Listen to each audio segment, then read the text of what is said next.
തെരഞ്ഞെടുപ്പ് ലക്ഷ്യമിട്ട് കോൺഗ്രസ് എംപിമാർ കളത്തിലേക്ക് ഇറങ്ങുന്നു. ഈ വാർത്ത കാട്ടുതീ പോലെ പടർന്നു പന്തലിക്കുകയാണ്. ഇതിനിടയിൽ ഇത് സംബന്ധിച്ച ചോദ്യങ്ങൾക്ക് മറുപടി നൽകുകയാണ് സണ്ണി ജോസഫ്. നിയമസഭാ തെരഞ്ഞെടുപ്പിൽ എംപിമാർ മത്സരിക്കുമോ എന്ന ചോദ്യത്തിൽ ആർക്കും മത്സരിക്കാം എന്ന മറുപടിയാണ് KPCC പ്രസിഡന്റ് നൽകിയിരിക്കുന്നത്. അതായത് ഷാഫി മത്സരിക്കുന്ന ഉൾപ്പെടെയുള്ള കാര്യങ്ങൾക്ക് പൂർണ്ണമായും തള്ളേണ്ടതില്ല എന്നാണ് സണ്ണി ജോസഫ് പറഞ്ഞു വെക്കുന്നത്. അതേസമയം മണ്ഡലങ്ങളിൽ എംപിമാർ പ്രവർത്തനം തുടങ്ങിയ വാർത്തയും നമ്മൾ കേൾക്കണം. കണ്ണൂരിൽ നിന്നും ജനവിധി തേടുവാൻ KPCC മുൻ അധ്യക്ഷൻ K സുധാകരൻ തയ്യാറെടുക്കുന്നു എന്നാണ് വിവരം. പാലക്കാട് മത്സരിക്കാൻ ഷാഫി പറമ്പിൽ, ആറന്മുളയിൽ ആന്റോ ആന്റണി, അടൂരിൽ കൊടിക്കുന്നിൽ സുരേഷ്, കോന്നിയിൽ അടൂർ പ്രകാശ്, തിരുവനന്തപുരത്ത് നിന്ന് മത്സരിക്കാൻ ശശി തരൂർ MP താല്പര്യമുണ്ട് എന്നാണ് വിവരം. എംപിമാർ മത്സര സന്നദ്ധ AICC അറിയിച്ചതായിട്ടാണ് സൂചന. ഭൂരിപക്ഷം നേതാക്കളും മത്സരിക്കാൻ താല്പര്യപ്പെടുന്നതിനോടൊപ്പം തന്നെ ഇത് നിയമസഭാ തെരഞ്ഞെടുപ്പിൽ ഗുണം ചെയ്യുമെന്ന വിലയിരുത്തലിൽ കൂടി ചില മുതിർന്ന നേതാക്കളുണ്ട്. KPCC അധ്യക്ഷ പദവി ഒഴിഞ്ഞ ഘട്ടത്തിൽ തന്നെ നിയമസഭയിലേക്ക് മത്സരിക്കാൻ K സുധാകരൻ ഹൈക്കമാൻഡിനെ സന്നദ്ധ അറിയിച്ചിരുന്നു. സുധാകരൻ അഴീക്കോട് മത്സരിക്കട്ടെ എന്ന അഭിപ്രായവും നേതാക്കൾക്കിടയിലുണ്ട്. ലോക്സഭാ തെരഞ്ഞെടുപ്പിൽ പാർട്ടി നേതൃത്വത്തിന്റെ സമ്മർദ്ദത്തിലായിരുന്നു ഷാഫി പറമ്പിൽ പാലക്കാട് വിട്ട് വടകരയിലേക്ക് എത്തിയത്. നിയമസഭാ തെരഞ്ഞെടുപ്പിൽ പാലക്കാട് മത്സരിക്കാൻ ഷാഫി നേതൃത്വത്തെ താല്പര്യം അറിയിച്ചിട്ടുണ്ട്. എന്നാൽ ഇത് സംബന്ധിച്ച ചോദ്യത്തോട് തമാശ രൂപേണയായിരുന്നു KPCC അധ്യക്ഷൻ സണ്ണി ജോസഫ് കഴിഞ്ഞ ദിവസം പ്രതികരിച്ചത്. മത്സരിക്കാൻ ഷാഫിക്ക് താല്പര്യമുണ്ടെങ്കിലും പുയ്യാപ്ലയെ വടകരക്കാർ വിടില്ല എന്നായിരുന്നു സണ്ണി ജോസഫ് പറഞ്ഞത്. അധ്യക്ഷൻ തമാശ പറഞ്ഞതാണെങ്കിലും കൃത്യമായ ഉത്തരവാദിത്തം തന്നെ ഏൽപ്പിക്കുന്നു എന്നാണ് ഷാഫിയുടെ മറുപടി. വടകരയിൽ നിന്നും കൂടുതൽ MLA-മാരെ നിയമസഭയിലേക്ക് എത്തിക്കാൻ പരിശ്രമിക്കുന്നുണ്ടെന്നും ഷാഫി പറഞ്ഞിരുന്നു. പാലക്കാട് ഷാഫി മത്സരിക്കുകയാണെങ്കിൽ സിറ്റിംഗ് MLA രാഹുൽ മാങ്കൂട്ടത്തിന് സുരക്ഷിത മണ്ഡലം പാർട്ടി കണ്ടെത്തേണ്ടി വരും. ആറന്മുളയിൽ ആന്റോ ആന്റണി MP മത്സരിക്കാൻ താല്പര്യമുണ്ട് എന്നാണ് സൂചന.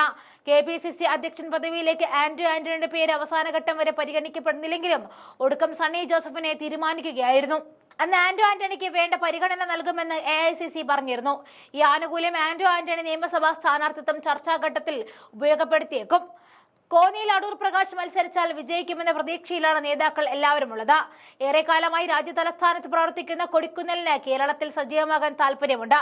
ഈ സാഹചര്യത്തിലാണ് അടൂർ കേന്ദ്രീകരിച്ച് കൊടിക്കുന്നിൽ പ്രവർത്തനം ആരംഭിച്ചത്. തിരുവനന്തപുരം സെൻട്രലിൽ നിന്ന് മത്സരിക്കാൻ ശശി തരൂരും സന്നദ്ധ അറിയിച്ചിട്ടുണ്ട്. KPCC പ്രസിഡന്റ് സണ്ണി ജോസഫിന്റെ ആ തകർപ്പൻ പ്രസംഗത്തിലേക്ക് പോകാം. ആര് പറഞ്ഞു? ആർക്കും മത്സരിക്കാം. പഞ്ചായത്ത് ഇലക്ഷൻ മത്സരിക്കാം, പാർലമെന്റ് ഇലക്ഷൻ മത്സരിക്കാം, രാജ്യസഭ ഇലക്ഷൻ മത്സരിക്കാം, ലോക്സഭയ്ക്ക് മത്സരിക്കാം, അസംബ്ലിക്ക് മത്സരിക്കാം.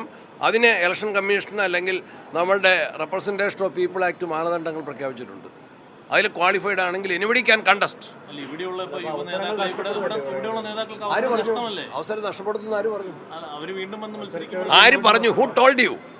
I M asking A simple question. Who told you that MPs are contesting to the assembly? Who told you?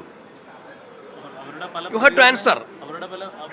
ആര് പറഞ്ഞു? ഒരാളുടെ പേരിങ് പറ. അങ്ങനെ അല്ലാത്ത കാര്യം നിങ്ങൾക്ക് ചർച്ചയ്ക്ക് സമയം കളയണ്ട. വേറെ ഒരുപാട് കാര്യങ്ങളുണ്ട്. നേരത്തെ പറഞ്ഞ പ്രധാനപ്പെട്ട വിഷയങ്ങളിലേക്ക് നമുക്ക് പോവാം. That is baseless. ഇപ്പോൾ കോൺഗ്രസിൻ്റെ അസംബ്ലി സ്ഥാനാർത്ഥികളെ നിശ്ചയിക്കുന്ന സമയമല്ല.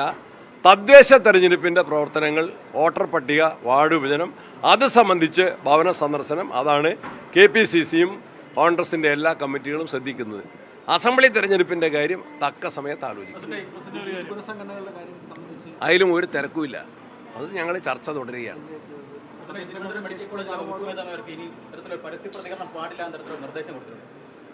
ആ പ്രതികരണം എന്താണ്?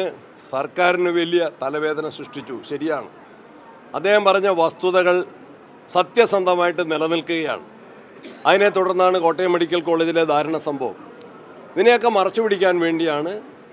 ഉള്ളത് പറഞ്ഞാൽ തങ്ങൾക്ക് പൊള്ളലേൽക്കും എന്ന് മനസ്സിലാക്കിയിട്ടാണ് ഗവൺമെൻറ് ഇവരുടെ എല്ലാം വായടപ്പിക്കാൻ ശ്രമിക്കുന്നത്. ഇടയ്ക്ക് മാധ്യമങ്ങൾക്കെതിരെ ചില നിയന്ത്രണത്തിന് വേണ്ടി ശ്രമിച്ചല്ലോ. അതൊന്നും വിലപ്പോവില്ല. കേരളമാണ് ജനാധിപത്യ രാജ്യത്തിൻ്റെ ഭാഗമായിട്ടുള്ള സംസ്ഥാനമാണ്. വിവരങ്ങൾ അറിയാൻ ജനങ്ങൾക്ക് അവകാശമുണ്ട്. ചില സത്യങ്ങൾ തുറന്നു പറയാൻ ഏത് ഉദ്യോഗസ്ഥനും നിർബന്ധിതനാകും. അതിനെ ഭീഷണി കൊണ്ട് അതിനെ തടയാൻ ശ്രമിച്ചാൽ അത് വിലപ്പോവില്ല.